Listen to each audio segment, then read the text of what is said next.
We get to see a Nyx Assassin come out. Haven't seen this one in a while. It's not honestly like the greatest Nyx Assassin game.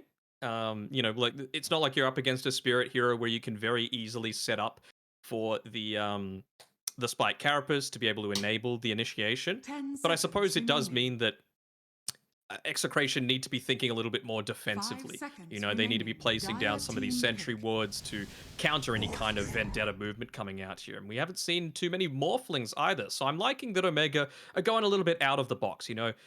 Whatever they've done so far hasn't worked for them, even though I think it's down more to execution than draft. But, try something else. What's the worst that can happen? You'll keep 10 losing. Well, seconds you were losing remaining. anyway. Do you reckon there could be a thought of a potential Lycan 5 here to run seconds over the remaining. Enchantress and the Nyx Assassin? Yeah, I see no issue with it as well. I mean, you've got the Snapfire who's going to be able to assist even with some of these tower pushes with the little shredder. You've got an Earth Spirit as a good way to be able to start team fights. You just lay down the magnetize onto multiple heroes, get those slows happening, and it just clears the way for Lycan to have a great impact. You've also taken away a few of the best heroes at being able to counter the Lycan in the Mars, the Magnus, the Tide Hunter. So I feel like if they just get rid of the Bloodseeker now on Execration, they're setting themselves up in a really good way. Help, they can even just pick up the Lycan now and then ban it out. Yeah, my only counter to that is the fact that Tino's new to offlane. I don't know how much he's practiced Lycan, although, I mean, if there's ever a time to learn it, it would have been recently with how broken he's pretty much been. But they pick a Darkseer into Enchantress and Nyx Assassin. These are two supports that play very well into that matchup. What? What's Dire happening team here? ban. I'm not sure. I mean, I remember back on Signal, Zenki was playing, not Signal, Vice. Zenki was playing Nyx Assassin in the position 5 role quite an amount. So maybe that's who's going to be playing it instead of Aaron. So maybe Radiant team it's still ban. okay. The Enchantress is going to be in a different lane, but I don't see the point, personally. It's good pairing with the Earth Spirit for sure, but I feel like Definitely. something like a Lycan would be much better. Well, I think you're now looking to play off the back of your position 1 really utilizing the Darkseer's 10 toolkit. seconds remaining. What that hero is the question. Lifestealer always seems great. Against 5 Morphling, you seconds can't play that remaining. hero. Dire Spin. team ban. It's not terrible. Yep. I like the Sven. Radiant The team Morphling can pick. be high armor, so it's difficult. Can be difficult to burst him if you're going even in net worth. Looking for Omega's off lane though. I don't have too much time. What are the weaknesses they have in their draft at the moment? Omega's weaknesses? Yes. Dealing with push. 10 seconds Like, remaining. Dragon Knight is good at pushing. He's not great at dealing with push. I mean, you don't want to 5 itemize seconds into something remaining. like a Aghanim Shard just to be able to lay down that fireball. Nyx Assassin is terrible at it. Enchantress is pretty terrible at it. Dire team So what even can they look to get? Necro's alright, I suppose. They're so slow. They're so slow. I just wanted someone who They're could not lacking magic damage either, right? On Execration. Like, you can get through that Ghost Shroud pretty damn effectively. 10 seconds remaining. I mean, this is a game where you just focus that Necro first, every single team fight. 5 seconds remaining. You've got the tools to do it. You've got the movement speed from the Earth Spirit just rolling in. You've got the Darkseer being able to surge people around. You've got the burst damage from the Lina. You've got the silences. You've got the area control with the Vac Wall. And then you've got the Mortimer's Kisses laying into them from the side. So Do you opt for like more magical damage to deal with the Necro? I don't think so. I think you need some kind of building hitter that isn't the Lina. I think the Sven is fine just because it gives you the stun as well. You've also got the wall, the vacuum to combo the stun together with as well, and the God Strength to be able to dish out a lot of burst damage before a Morphling's able to get too much of the replicate. Choose Sorry, not the your replicate, the hero. Agi shift off. That's the one. They're gonna go Luna instead. It's fine. It's more magic damage. It's still some good building taking. I mean, I'm just gonna go Execration for this, even though I hate the Darkseer pick into the Enchantress. Yeah, I'm in agreement. So I'm not a huge fan of the Darkseer. Man, how do you play Omega's lineup? Like, I feel like you have to. So they play as 4 heroes and have Prince just free farming across the map, but they are very, very immobile. Like it's going to be super obvious when they're making plays because you don't have supports who can clear waves. I mean, entrenches will need levels, and when you get more points in a chant, it gets a little bit easier with that ghost push, but Necro's slow, DK slow, they don't push waves fast, so whenever they start to make a move, it's going to be pretty obvious. And for Execration, they've got decent ways to keep the lane shoved out. So I'm a little bit worried as the game goes on how they can kind of at least get across the map. Maybe Aaron's level 6 and Krish's Blink Dagger could be a big factor.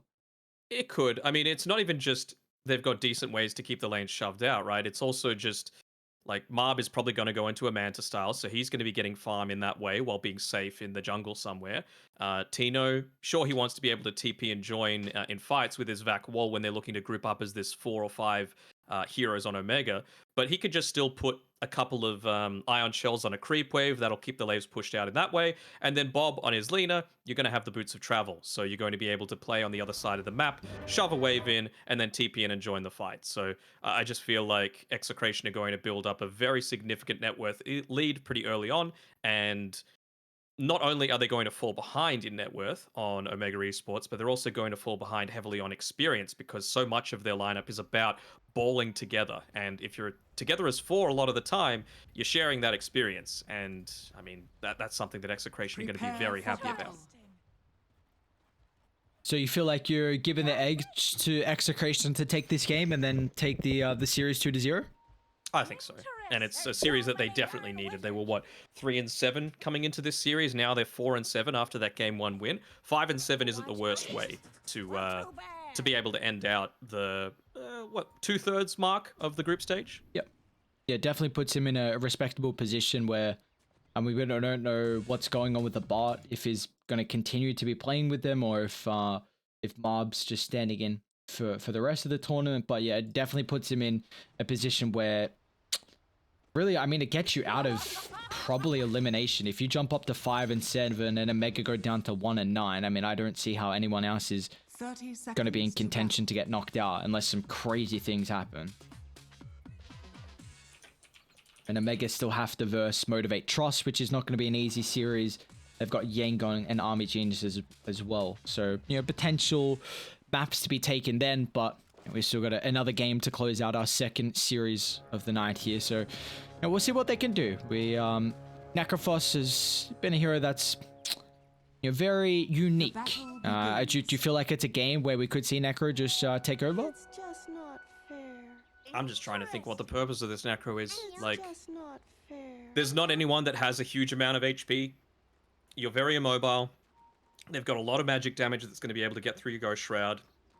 I suppose they just wanted something that can be rallied around alongside the DK so that they can look to take some of these towers. So, I mean, that's really the only thing, I suppose, that was being ticked off by this pickup here. I really think Radiant have to take over the game with Krish's Blink. I mean, he already has it queued up after the treads. He's not going into too easy of a matchup as well. I mean, we've seen the DK versus the Lina a couple times so far through the Pro Series. It's always been a bit Lina favored, but DK has still done a decent job to find his farm. We'll see if that's going to be any different. We'll see what happens on this bottom side as well. Zenki hasn't put any points into any of his abilities just yet. So obviously wanting to wait until he sees that first point come out from Tino, who hasn't got the point in the Ion Shell either. We've seen people like Ice go level 1 vacuum just to be able to, for example, secure range creeps. Cool way to set up for the role as well.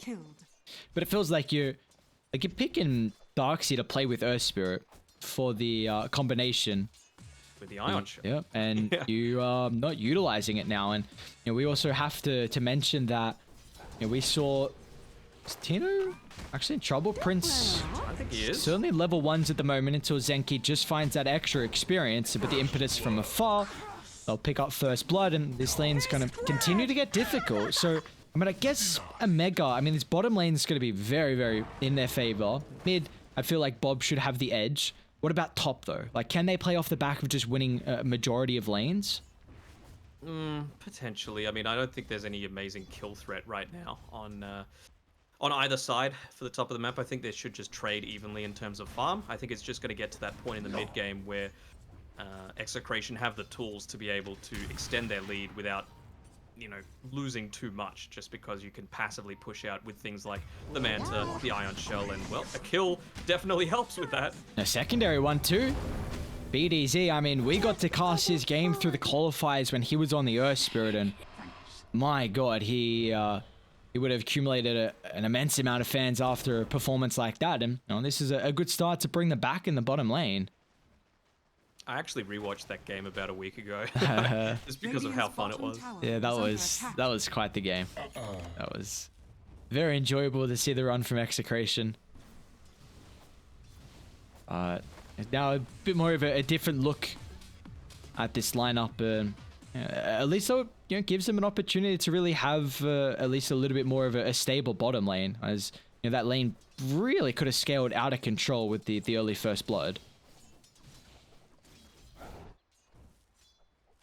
I mean, I suppose you've still got the enchant, which is quite a long cooldown at level 1 and 2. Your Iron Shell only 9 seconds, enchant 24 seconds. So even though you might be able to remove some of the farming potential of the Darkseer, you can just toss it up again. And I suppose when you've got someone like BDZ who's so high tier on his Earth Spirit play, you just want to enable it as many ways as you can. I kind of like this as well, though, right? Like, he's not going to be farming here, but they're trying to create a bit of a double wave so that it does push back into the Dire Tower. So you're not really all that concerned about the Enchantress overall. Yeah, because you see quite often with the Darkseer, you can just push out the lane and then play for the hard camp pool, but because you're against an Enchantress, you have to think twice about keeping that open. So what BDZ does here, I think he's just going to prioritize making sure that this camp is blocked so that this double stacking of waves doesn't continue to happen. Zenki, he's just going to completely ignore BDZ and make sure that he's trying to disrupt Tino as much as possible. And so Tino, even though he doesn't want to, he's forced to pull the wave back underneath his own tower. This is getting some CS at the moment. It is 20 on the Darkseer, so it's definitely getting something out of the lane. BDZ forced to TP out though, so they will have a bit of a window here where they should zone out. Tino just continuing to give absolute free farm to Prince. As we take a look at his counterpart, Luna's been pressured a decent amount at the moment with the Van Necrophos.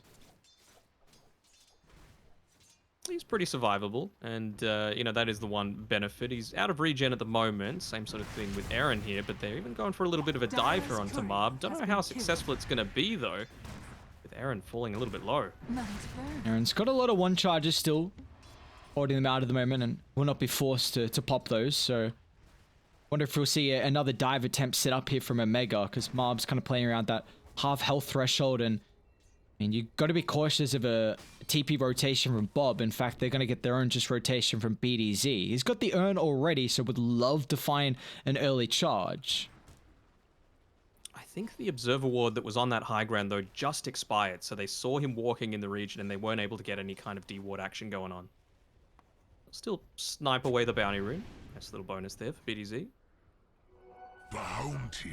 Maybe even make a rotation towards mid. I mean, Aaron, he's looking to try and help a little bit here, but have to be careful. That's the urn picked up as well for BDZ. He's got these reinforcements coming over. Bob backstab from the double support, but an LSA will give him space. They might just turn to deal with BDZ as the body blocks are on point. Zenki will pick it up. They did a really good job to keep the catapult wave alive at the same time. I don't know if they'll get much usage out of it just because of how low health Krish is, but I mean, he's actually got a bottle, so they might look to go back to the lane. I'd really want the supports to stick around here. Enchantress and Nyx, if you can get a lot of damage on the tower with the catapult, this is huge for them. I mean, I want Zenki to get a creep that's very tanky as well, just to enable that to be tanking up the tower instead of any kind of creeps. Like, shove this out. I mean, you take the bounty, so Krish has got pretty much full health and, 2/3 mana to play with, but this should be at least half of the tower's health taken care of, and I haven't really thought about starting to rotate. Just ended up taking over the range creep there for that piercing damage as well, so trying to get a lot in onto it, and they're realizing how important it is to be able to take out that creep so that the siege creep is the one taking the majority of the damage. Will they fortify for it? Yes, they will. But might be a little bit wasted, actually, because they're not able to push this wave fast enough to keep the siege creep alive. But a lot of the damage done onto that tower, so good first use of that Elder Dragon form by Krish. Yeah, very much so. I mean, this is something that we see China play exceptionally well with when you've got a DK and even Catapult. They just love to rotate two supports mid, pick up a kill, get usage out of Catapult. Even if it's not the tower, I mean, 2/3 of its health is plenty. So now you can set up for a potential next move or for the 10-minute Catapult timing, then you can almost secure the mid tower.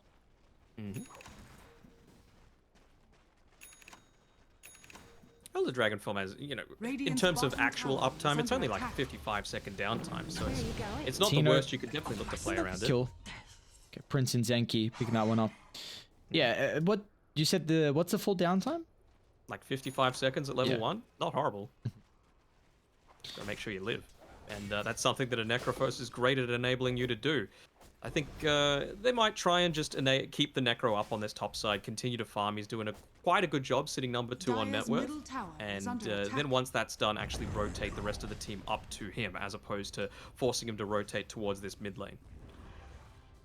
15 seconds away, probably just with this next creep wave, they're going to look to make some kind of action happen. So we'll see what Zenki does. He's been able to finish up that Medallion of Courage. He's got the Centaur as well.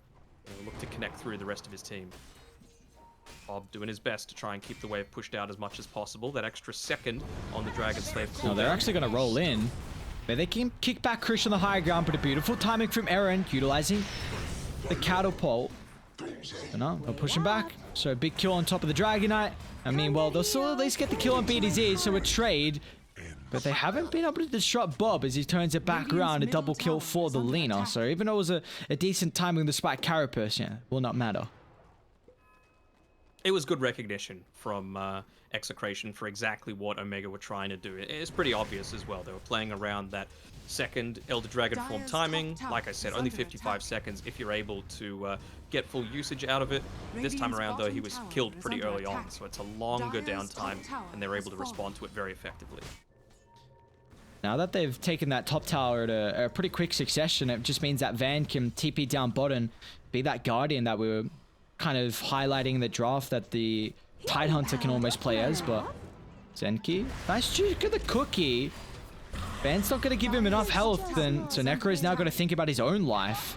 He sees the 3 heroes of Execration, and he'll get back to safety. Still looking to make a dive attempt, though. Tino, with that level 7, so the damage coming through from the shell is very high. Top who they're setting up on Prince. Low, Prince. They get the LSA from the tree line, and Bob evaporates the Morphling. DK continuing to push forward, but yeah, good TP rotation coming through here from Tino, realizing that their threat for the bottom tower isn't quite so existent anymore. They can look to, again, play around this next Elder Dragon form timing, probably with the Siege Creep wave as well. Not sure if they'll even need to pop it, but that's where I'm expecting the rest of the team to start congregating around. Yeah, you can see Morphling, after that death, going to join in mid just for that little bit of extra burst damage. Having to be careful here. Didn't get the not again. Pop up. Okay, he did just in the nick of time. Benkin showing up, and Prince actually going to turn it back around. He's committed in with the waveform, and you just see the issue with the immobility that Van has, unable to get involved for the Scythe and claim the kill on BDZ. Eren is stalking, though. Maybe he can just clip him on the backline because BDZ is still sticking around. He's giving them so much information, so they'll take the tower, looking for more. The target's going to be Tino. A cookie to reposition him further and further away from the Scythe, and another hero just survives. Very nice team play coming out there from RR and Tino, making sure that you weren't going to die. Still, though, that's another tower. We're at least able to get one in exchange this time around, so opening up a whole lot more of the map for Marb to be able to farm. Radiant's bottom tower has fallen. They are taking a lot of gold away as well. I think that was a double stack at the hard, and meanwhile Necro's just taking all the farm by the top outpost. So Radiant, they will continue to find these items for the cause as the Blink Dagger soon to be completed for Krish. But it looks like it'll be Execration. Maybe not. BDZ, we're seeing the praises of his Earth Spirit, but off the mark of the roll, which will force the Mortimer Kisses to be used from RR. That's kind of what we were expecting, though. I mean, Omega were in the need of such a heavy tower push lineup. Bottom lane, Krish is in trouble. Marb and Bob hand in hand. Marb doesn't even have a point in the ultimate, however, so Krish actually back to safety. Ooh, he's prioritizing his farming a whole lot. Bottom tower Tino, top side. He's kind of caught in a rock and a hard place here. No Surge. They're going to penalize his position. No TP rotations as well, so Prince loving life so far. Even though he's got 2 deaths on the Morphling, you know, he's still top of the net worth, and his farm's continuing to accelerate. They are making good use out of this Lina with the Boots of Travel, though. You know, you want to make sure, again, that you're just able to get so much more out of the map than your opponents. The fact that they give up a kill here and there, it's unfortunate. You know, you could see where Tino was trying to position himself in the trees so that he wouldn't be caught out, but that ward just ended up spotting him before he was able to make the full retreat. How does the Luna Morphling matchup fare as the game starts to transition to the, you know, the mid and late game? I think it depends on the item build, right? Because we've seen Morphlings go so many different item builds. This time around, he's going for the shotgun, realizing how important it is to be able to take out and really take control over this game in the early stages. So prior to BKB, it's going to be very Morphling favored. But after that, if Luna's able to continue farm with the Manta style that she's got queued up next, it'll swing back in her favor. Not if she gets picked off by a Vendetta go. Yeah, it's a big pick-off for them to find. Krish, jump in, blink, reveal, and this is something that we were highlighting, that Radiant are really needing to play off the back of the Vendetta and the blink timing on Krish, and this is going to give them a lot of momentum now heading into, you know, the next couple of minutes if they can continue with this. Yeah, not a lot of respect being given over to Eren. I think I only see like 1 sentry ward in the entire map for Dire. Put some respect on his name now with, once again, the double support supplying the damage to get the kill on Eren, so it's showing the capability. They need to start placing down some of these sentries, though. Yeah. Like, I'm sure they're going to be looking around to see if there was any vision to see if Luna was farming in this area, but you got to sentry it afterwards, regardless. Nothing on the high ground. Might look to put one on the right-hand side. Not going to be the case.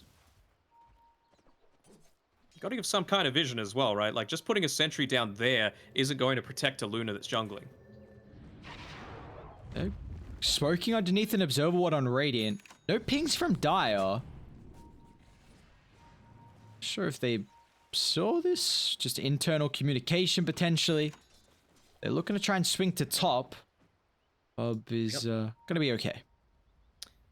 They're going for this ghost push again, right? Like, you're making this rotation. They know where the rotations might happen. You've got BDZ sitting in the trees, which is where they're most likely going to be coming from. And this is a mechanism completed on Tino. But, you know, look at this. It's a double Ion Shell wave, just continuing to grab more and more farm away from the Muga side of the map. Like, you need to now start playing with your waves. Like, that smoke, it's great and all, but you need a wave to connect to, because if you don't get the kill, then you can at least potentially force a tower siege, which I think you really need to regardless. You've got a Necro with Hood, your Scepter, a DK with almost level 2 in ultimate. Like, you should be the ones trying to take objectives. This is a couple of times now that Tino doesn't have a neutral item. He's got the chip vest to be able to choose from. Not the greatest one, but still it's something. They're playing around this top wave now, though. You've got the siege creep wave coming in the next wave. So might look to try and bait out the Glyph of Fortification now with the Elder Dragon form, and then you'll actually have the true strength of the push lineup once the Siege Creep wave looks to join them.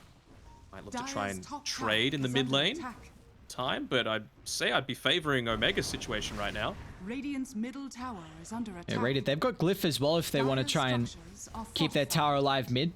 Radiant structures. See if they go to defend. What's the health at? It's about half. If they can get top and then go to back to answer instantly, maybe they can defend it. I think they can. They've only got just less than half of the duration left on the Elder Dragon form, and they do start to make the rotations. Catch out Tino. Might not be more than that, though. I think you're happy with that trade. Does seem like it's going to get to a stage, though, where Radiant will run out of objectives to claim. Like, that tier 2 tower top is relatively easy. Any of the team's offlane towers are relatively easy to find, but like now tier 2 mid's a different beast, and Radiant don't have the greatest lineup to take Roche. They did go Medallion, and I guess DK can tank for the Morphling. He probably needs one more damage item after E-Blade.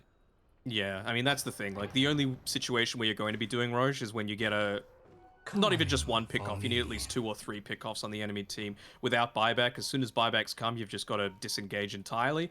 So the fact that he's got E-Blade now is going to enable that for sure. You've also... Have we seen a Reaper's Scythe? I don't think we have. No, we haven't. Yeah, so that's going to be a big component as well if they're able to catch someone out that doesn't have the buyback. I'm a bit surprised though that Mob hasn't been able to keep up with the farm in the Morphling. I mean, it 1 death compared to the 2. So Mob's just died a little bit less. He's even behind in last hits. Wow, he's even changing up his build. I was really thinking he would be going into that Manta style build that he had queued up earlier, but he's switching it up. He's going back into the BKB, realizing that, you know, we've lost a bit more of our map than we were probably expecting. There's not this safe haven up on the top side where you can look to play around the tier 2 tower on the top side. Look at the lines being drawn on the map. They just like push this lane out, force them to not be able to make any extra moves now that the next assassin's dead.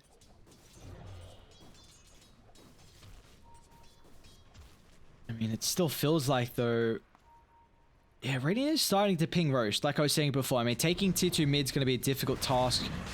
I did think they needed another item for Prince. Maybe even just Yasha if it was that. But they're content. Medallion's enough.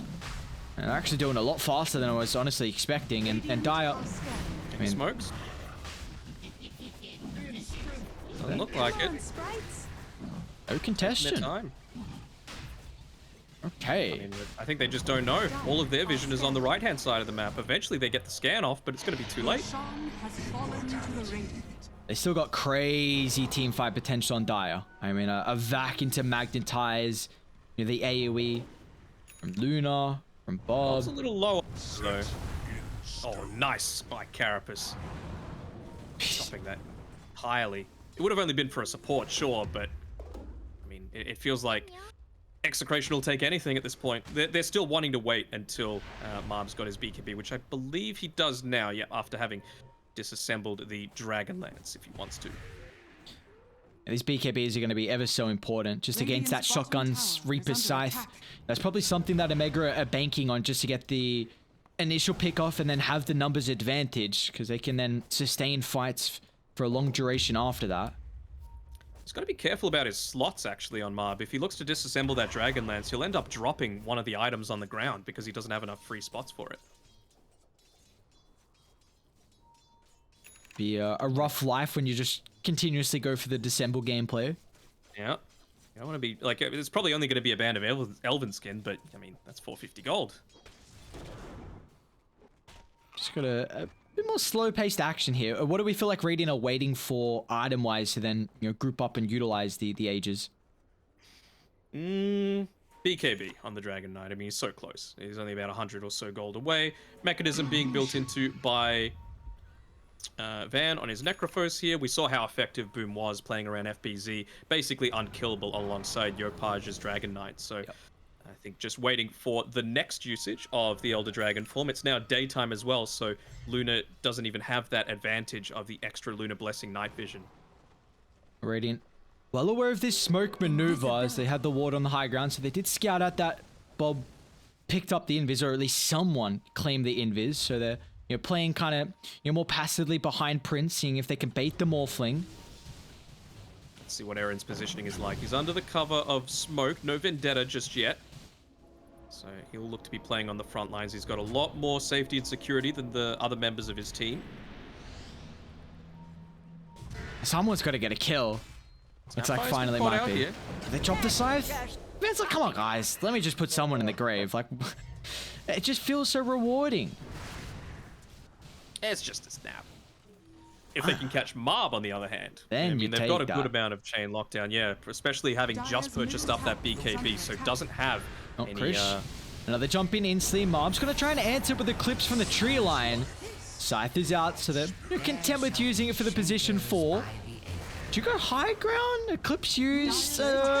Probably not. I mean, going high ground against a Darkseid, that's rough if you group up. Top lane. Oh, they've called out Bob. He could BKB TPR, but not now that Krish has shown up, and they've bring him down to a threshold where I don't think he can go for the TP. Krish, great recognition. Pops the BKB, will give them no opportunity for the escape, and instantly back to mid they go. Alright, well maybe now you can look to make a bit of a movement happen. Still, they are kind of slow, so Krish is going to use the remaining portion of that Elder Dragon form just to farm up for now. He's going into the Aghanim Scepter. I think that's what you really need to try and break the high ground. Just that unstoppable beast that's the Dragon Knight. You'll have the Necrophos, of course, backing you up. I believe Van's finished up the mechanism as well. It's coming out to him on the courier now. And then, of course, Prince's BKB.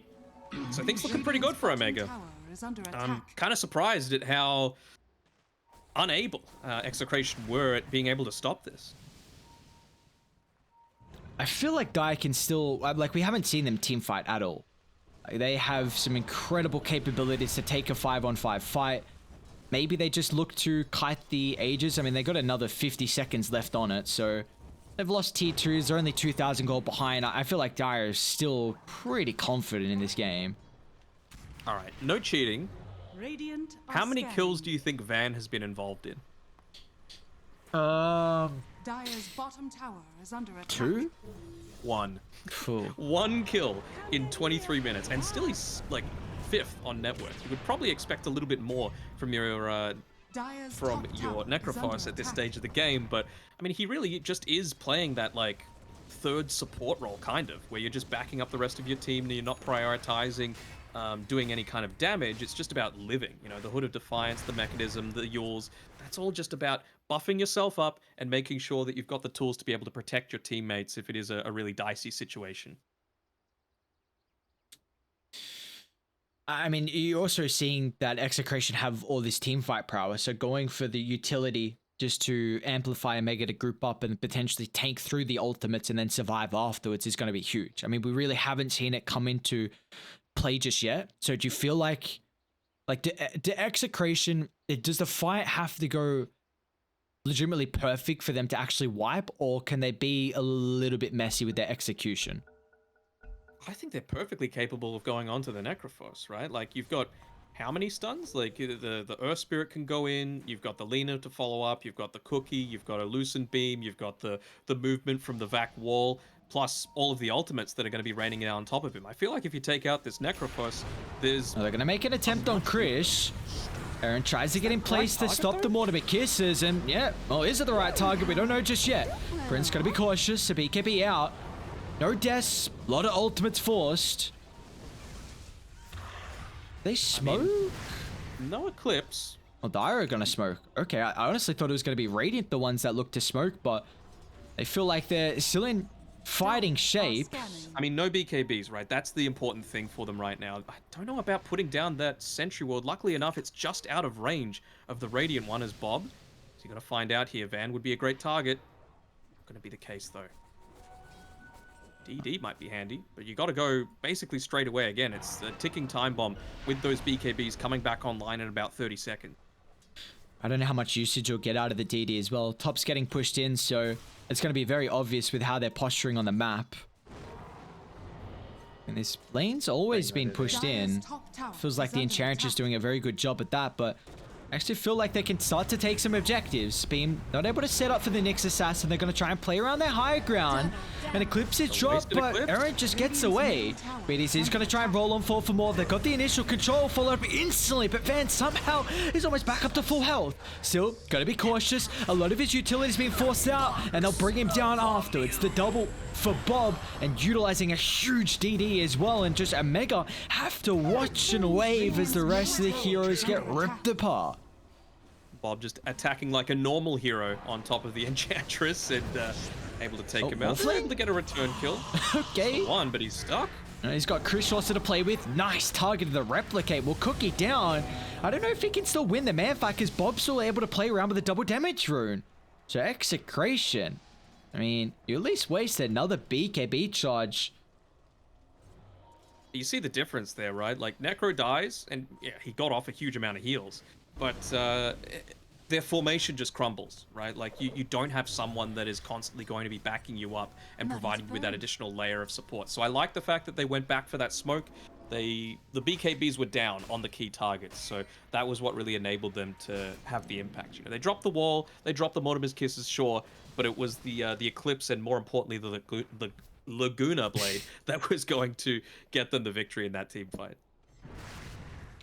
It's a little bit disheartening, honestly, with how much damage they did to Van. Like, we were saying that Dai have still a pretty good lineup to go through the Necro, but you know, with all his utility and how farmed he is, I thought he was going to be a little bit more survivable afterwards, but Bob's the target. Jumping, man, what a timing of the roll! What cost him his life? That's it's like, you know what? You saved my life. You're gonna have to eat a scythe for that, though. My bad, says Marv. Go into the Skadi. Don't hate it. I mean, against the Morphling and the Necrophos, and hell, even the DK, right? That regen reducer is going to be quite nice, in addition to just, you know, the pure effect that it has on ranged heroes.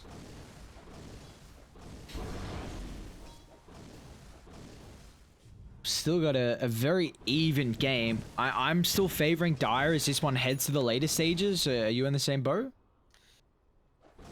Oh, I could be. I mean, I think it could come down to something as simple as, do they scout out the fact that Bob's going for a Lincoln Sphere here? Krish That tries to counter initiate. Is the chain lockdown perfect? It is not. So Bob scurries away. Will cost him. Just clipped him. Yeah. It'd be lovely if Roche was up, but unfortunately for them, it's going to be another 50 seconds until the second respawn. Radiant's bottom tower is under attack. They might look to get a decent amount of damage onto this bottom Radiant tower. structures are fortified. Forces out the fortify. They do know, actually, with this war just to the right of the Roche pit, the fact that a lot of the Omega Radiant's heroes were bottom playing tower around that is sort of under area. attack. They're putting Tino on the front lines, excuse me. And they should be able to secure that. So at least taking away their outpost on the other side of the map, the experience has started to go a little bit more in Omega's favor in recent times because of being able to take that tier 2 tower so early. But at least they'll be able to balance that one out a little bit, at least from the 29-minute mark onwards. I think it's going to be huge as well with the fact that Tino has... Radiant are scanning. They have another hero now that can initiate. You were pretty reliant on the Earth Spirit, but Krish, very separated from the team. Revealing the Aghanims. Got another stun coming up shortly. Ara just finally TP's out of the face, so beautifully done. Out to safety. Out of Dragon Form now wasted as well. Roshan's up, though. Does he have the, is there a quickening charm available for Omega? There is Doesn't not. look like it. Yeah, but, Dai got I the mean, quickening. Yeah, the Quicksilver Amulet is pretty good, though, for an Elder Dragon form. Uh-oh. Fly over those towers. Oh, no. Not in a choke point like this. Smoked up as Dire. They're going to see Luna come into the area. Tino to jump. Really not the Catches one. target they were hoping for. Krish on the Great back delta line. split from Omega, but Krish gonna look to jump in as well. Straight on top of Bob with the scythe shotgun. It's enough damage to get the kill. They don't get the extra death timer involved in it as well. But Mob Cookie on forward. The Luna's just gonna stand at ground and man fight as they'll kill the Morphling before the attribute shift. And now Mob can turn to deal with Krish, but a BKB will protect him from the TPR. Now the rest of Omega have to hope they can just retreat to safety. Up the north and southern side they go. Aaron's actually even gonna stick around, maybe to go for the steal. That'd be a keen steal. Yeah. Anyone that thinks they're not going to drop a sentry ward around this sort of area when you're going up against an X-Assassin is, you know, a little bit delusional, I would say. Alright, well, we finally see the prowess, though, of the shotgun scythe. Again, Event did not get that extra added timer on their death, but it is a lot of burst potential. Krish, they make an attempt. True Vessel is going to be a huge way, along with the Skadi, to mitigate a lot of the heal. Only 7 HP regen at the moment. Now all of a sudden back up to 60.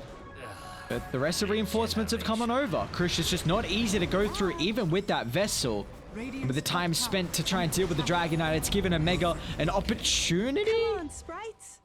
Okay, Oh, the BDZ's uphill out. miss. The uphill miss. Krish as well, looking for another little bit of damage. BDZ makes it to the low ground. Has to use all his remnants, but he's out.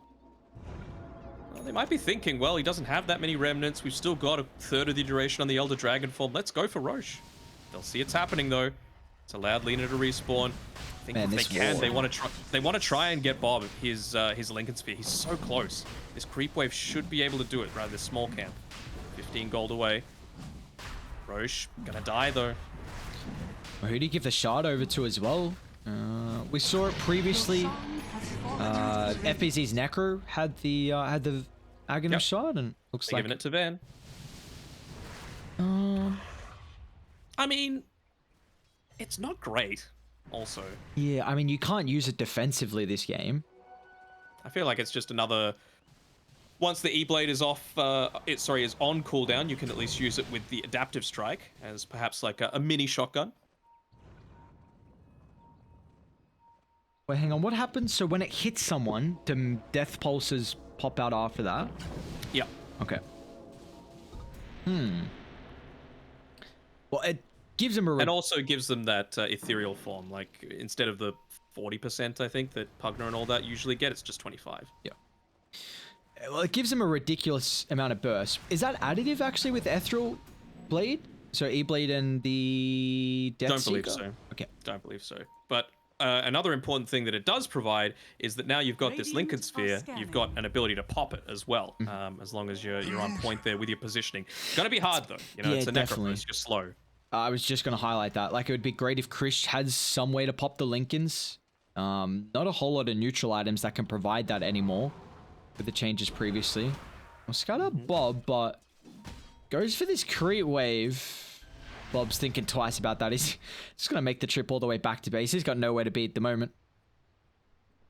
You just see here, like, the thing I was talking about before, it's not exactly with the Manta style. Again, Luna, twice now I've seen Marb look to queue up the Manta style to go for that kind of ghost push style. At least Tino's still able to do it, though. You know, he's constantly just standing in these trees, getting these ion shells down on the bottom side of the map and forcing someone on Omega to try and come back and defend this. As soon as they do reveal that, then I'm sure that Execration will look to try and make a move and try and take out one of the other four.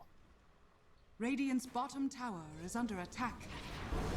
Here we go. Krish, TP's down. Instant TP from Tino. They're going to look to smoke together. Hopefully it's not under any kind of vision. Bob's roaming a little bit away from the rest of the team. Actually have a smoke? I mean, that's the issue. They don't have one.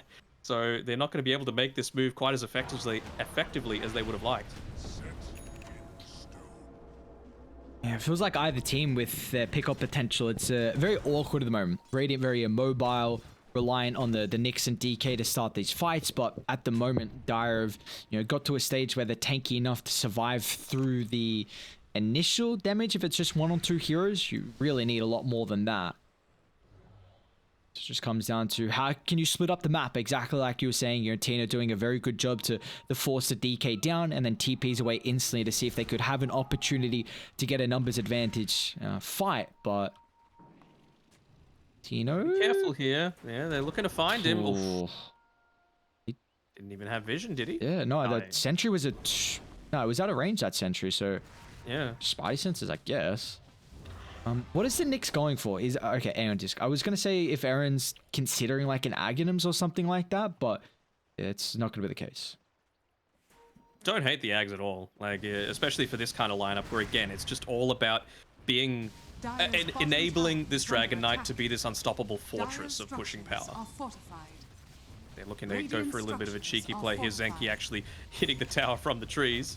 And I think they're happy right now to trade on Execration. Any kind of map control, tower damage that they're able to accomplish is a big win for them. Yeah.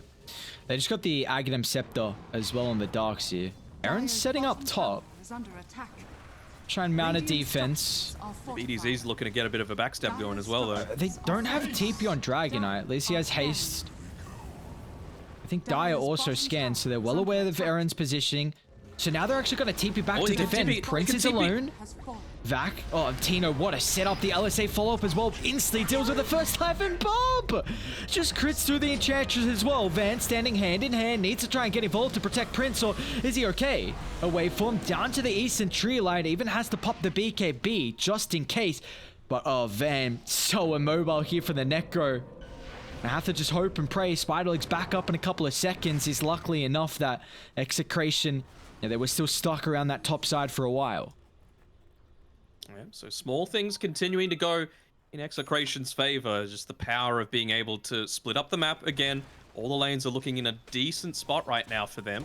And this is the double siege creep wave as well. So they look to join in. I mean, you've got Marb here sitting in the middle lane. Have to be a little bit careful, but I suppose Morphling's showing on the top side of the map. And so a lot of that kill potential doesn't exist anymore. Aaron's just trying to be a nuisance. Oh boy. Tried to TP in onto the range creep with about 2 HP. Aaron just turns around and whacks it once. They did see Bob underneath the observer ward bot. Bob's also scouting out Van at the moment. Trying to bait. The protection. Dude, another LSA from Bob out of the invis, but kill from Van's going to be enough to drop the side to follow up. I mean, minimal damage at best, so Bob could just stand his ground. A BKB back up and available. The rest of the team looking to converge to the backline. Mob just drops the Eclipse. Solo ultimate to rain down Hellfire to deal with the Enchantress, and simultaneously off to the western side, Prince has been forced to use a super defensive BKB to get out to safety. So a lot has been expended here from Omega, and they've got to get out of dodge. I'd say a lot expended from both sides. You know, Bobby used the BKB charge. It's down to 6 seconds now, and didn't have mana to really do any follow-up. Good assembling of the Aeon Disc as well by the Nyx Assassin, just getting out by the skin of his teeth. Tino got all the Ags to play with. Shard Blessing as well. This feels like this could go either way. I mean, the big difference for mine is that roll in. Get the BTS once again is actually going to miss the target. Without the side to help for the burst, they at least get the stun on Tino with the silence follow-up as well, minimizing a lot of the team fight prowess. Now you got to think twice about how you take the fight. If Execration, do you reset or do you go brute forcing in? As Krish, well, he wants the engagement. He's going to jump on straight on top of the Snapfire. Alright, can maybe play around with the Force and the Glimmer and attempt for the TPR, but instantly dealt with thanks to the Liquid Waveform. Yep. Got the Gem of True Sight as well on the Nyx Assassin. It's just going to enable them to follow up on any of these heroes that are trying to be a little bit more elusive. You can see here the Lina, of course, with the Shadow Blade. You've got the Glimmer Cape available. You've even got the Trickster's Cloak on Marb just to provide him with that little bit more capability to man fight. But well, they're pushing it onto the high ground. No glyph available, and Elder Dragon form doesn't have a huge amount of time left on it, but good enough. Double BKB. Not fast enough as Prince. Attribute shift off, and instantly they've got to retreat away. Okay. Very aggressive from Execration, not looking to wait for the extra heroes to respawn. BDZ up, so he's going to look to roll in. Prince still got the BKB in the arsenal, and then just turn it back around, but simultaneously Lina. Not enough opportunity to go through Van. Ghost Shroud enough to keep him alive. At least got one set of the barracks here. Emile, oh, that's going to be claimed. They catch any more though. They're not TPing out as a group, so Van, that's the consequence when you don't retreat all together. And it does feel like even though they were able to take, you know, the lane of Rax, they're circling on the ground, the Sentry Ward that's getting removed. But it does feel like one of these games where you're up against a Luna, right? A lot of these team fights are going heavily in Omega's favor, in my eyes. If you lose one team fight on the Radiant side of the map and you don't have buybacks, I feel like you lose at least 2 lanes of Rax, minimum. I mean, even you could just be thrown because Lina pushes so fast as well. Nearly level 25 as well, by the way. Radiant's middle tower. Ridiculously high levels, the Luna. DK is also standing pretty close to at least the experience at the moment. I mean, taking a look at the graph, all that thought. No, we're okay. We got opportunity unless Senki runs into them. What's the probability? That's what I would say. 54% of the moment from Mega. Very even game. Only 1,000 net worth lead, and we're about to be 40 minutes in.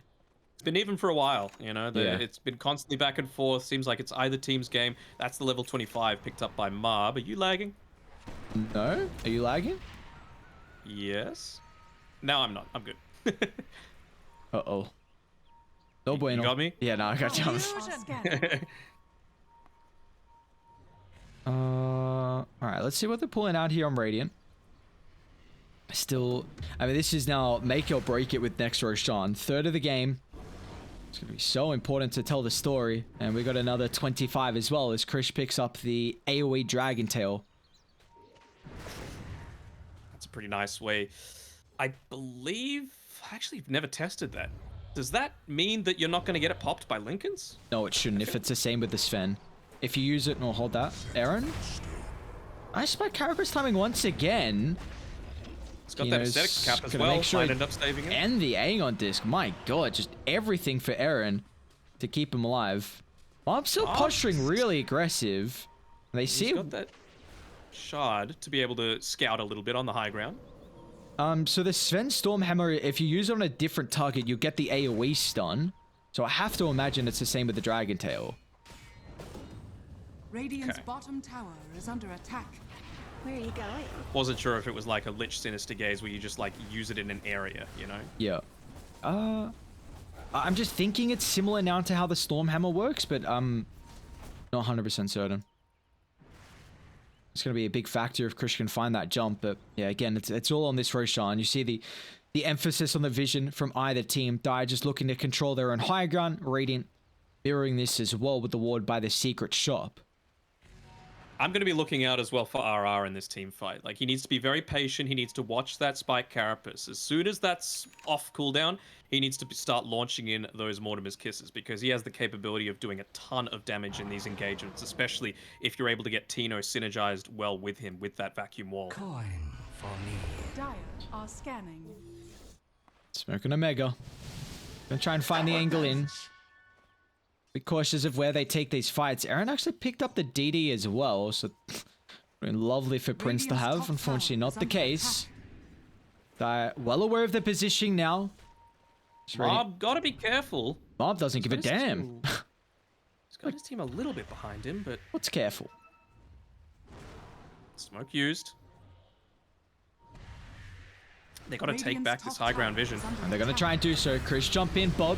Lincoln's going to be able to protect now with the BKB. He's turning it back around, but Prince is trying to target down Bob.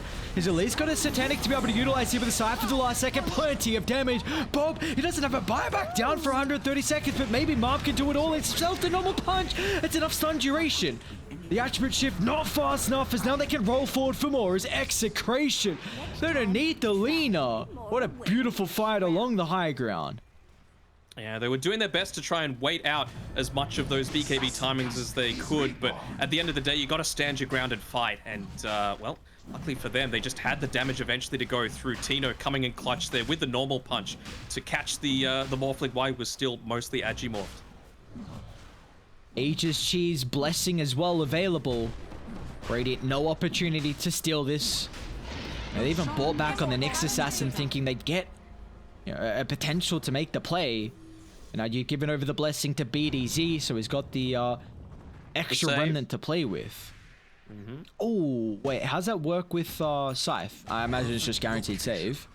Yep. It's kind of like Shadow Demon, basically. It's as if they didn't get scythed. I'd love to see him go blink next item then. Just play all off the back of trying to get rid of that Scythe. You know, 1-2 punch. Even useful for just the E-Blade as well. I think that's asking a little bit too much for reaction times, though. Yeah. Yeah, so okay. He does queue up the blink. We'll see if BDZ. It's going to take him a while to get that farm. Radiant's top He's also tower is under attack. level 20. Any other 25s? Small flings hit so recently with the waveform charges. Bob closing in on that 25 as well. But all of a sudden, a big lead for Dire. 16,000 net worth. Probability very much in their favor after that. I do want to see Morphling sell the Falcon Blade and just buy up the Morbid Mask right now, because it feels like, especially now that you've got the waveform attack targets and the 2 waveform charges, that you're missing out on so much potential to be able to, you know, regen a lot of your damage in a lot of these team fights. But he's still just holding on to that gold, just maybe wanting to buy up a bit more stats early on. I feel like at level 25, though, it's the time where you've really got to make that decision to go into the lifesteal. Especially with a Paladin Sword. The towers, you got to defend the tier 3s, otherwise very difficult to set up a formation once the glaives are starting to bounce around. You'd die to have an Aghanim's as well on the Nyx Assassin for this defense, but no, jump in, Tino. Instantly going to try and counter-initiate. Bob all of a sudden he'll back up the full Satanic cool item, and now Rack's exposed, and Aaron almost brought down as well. Chris is going to try and find the opening, but they've already lost the objectives, and no real point taking a fight at top now. This is the sort of thing that we were talking about, right? Like a single team fight goes their way, and suddenly it's a 20k net worth lead, and they've come back. Like they've equaled the rack situation and even bettered it. They almost got this tier 3 tower. Oh, they do get it. Okay. It's just a catapult and double Dragonite illusions. It was, I think it was 2 catapults. Maybe I'm wrong. But Oh, yeah, it would be at this stage, yeah. yeah, so the other thing is you've got the Luna who's level 25, so you've got the 35 Luna blessing damage, and it's paired together with a Lena that's got the fiery soul talents, just attacking ridiculously fast. So you think Lena's normally siege very quickly. This is next level. Even just opting into that siege build, right? Going for the attack range, forcing someone to heavily commit in. I mean, this is about a 4,000 gold, effectively with the Lunar Blessing. So, Bob's loving life. 25. He's got that attack range, and I think he just got some vision of Zenki. Bob will start simultaneously. Aaron down to the bottom side. He's got the heals to at least dodge, but yeah, they can still overwhelming. And as soon as you lose one hero on Omega, we're just seeing like you don't have ways to team fight now. Like it's just getting very almost depressing in a way where you just lose one hero. It's like, all right, we just got to escape. That's it. And that's the dieback timer as well on the next assassin. So he is nowhere close to being able to rejoin this team fight. Encha died twice, once before then, so hers isn't quite as long, but she still does not have buyback for the next 3.5 minutes. And this is just the second wave. Again, just Luna things, with the Lena backing her up. Lena, Luna, what a combination. Radiant structures are fortified. This is gonna have to be a crazy defense. I don't know how you blow up anyone. I mean, BDZ still keep in mind with the remnant save. It's actually Not worried gonna about roll in. saving. Krish jumped into the roll, so didn't get the instant follow-up afterwards. So just looking to make space as Bob and Mob deal They're with just the trying to bait objectives. BKBs. Yeah, and that they Now have. Krish, he's a little susceptible to the Eclipse if Marv wanted to pop it. Oh, he might just not even need it. Scardy's slow. Krish can't even get back to safety. Tino's going to look to jump, and now without the Dragonite, he has a buyback available. Scythe, not enough damage as well as Tino gets some assistance from the team. Mega Creep Gaming, and this one's looking well and truly over as the tier 4's under assault. We've got the Nyx up relatively shortly. It's not even going to matter. A beautiful vac into the damage, getting dished out from afar. The flurry of right clicks as the G's are dropped, and Execration, they'll take the series 2-0. I think we can see that they were feeling that one a little bit. The DC coming, the pause coming with the DC. So unfortunate that Omega were giving that one up. We could see it was right up until about the 40-minute mark of that game where it was dead even. But you had much more of an early game-oriented lineup, especially with the Morphling going much more into that pick-off style of build with the E-Blade instead of a Manta style or something else that's going to accelerate his farm. And unfortunately for them, they were only able to take that one somewhat lane of racks with the Necro, the DK. It just felt like there was such a smaller window for error that if you didn't get these racks every single time that you use your Elder Dragon form, it just wasn't going to turn out too well for you. Yeah, 1,000%. It was just the margin of error. It was so minimal right now for Omega, and it really feels like that quite often is the case when you have a Necrophos lineup. I was pretty astonished at the fact that how close that game was into like 40 minutes, honestly. Like the net worth was super, super even. In fact, it was Omega that had the probability even at that stage, but we just saw it get to a stage where Execration, they could overwhelm them in teamfight ultimates. It was so difficult for Radiant to execute, and it just really has to come back to they missed their timing. You got to end the game faster than what you did. And that's the price you have to pay when you go for a lineup like that. Now, a second series done and dusted. We've got one more of the night. Next up, it's going to be Enigma Galaxy C. And we've got them versing Army Geniuses. So our third and final series of the night. We'll send it to a quick break, and we'll see you guys all shortly.